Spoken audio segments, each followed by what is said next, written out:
বিচারের দেশ হিসেবে প্রতিষ্ঠিত করব, এই আশামাত্র প্রত্যাশা ব্যক্ত করে আমি আমার সংক্ষিপ্ত বক্তব্য শেষ করছি। বাংলাদেশ জিন্দাবাদ।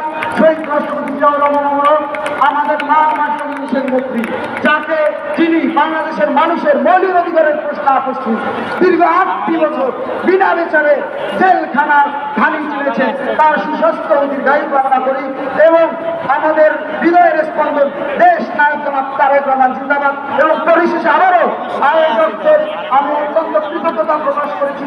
এইরকম একটি সম্প্রীতির সমাবেশ সবাইকে সবাইকে আবারও ধন্যবাদ জানাচ্ছি। বাংলাদেশ জাতীয়তাবাদী ছাত্রদল জিন্দাবাদ। ধন্যবাদ ধন্যবাদ জাতীয়তাবাদী ছাত্র দলের সভাপতিকে আমাদের সাথে সংহতি প্রকাশের জন্য।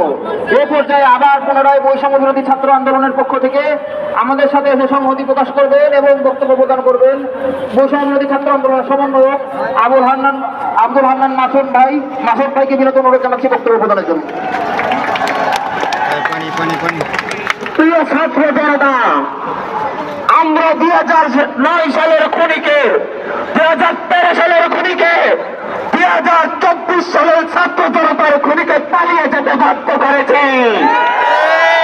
আমরা বাধ্য করেছি তাকে এই দেশের মানুষের স্বাধীনতা ফিরিয়ে দিতে। সে ওই পাড়াগুলো আবার ষড়যন্ত্রে লিপ্ত হচ্ছে।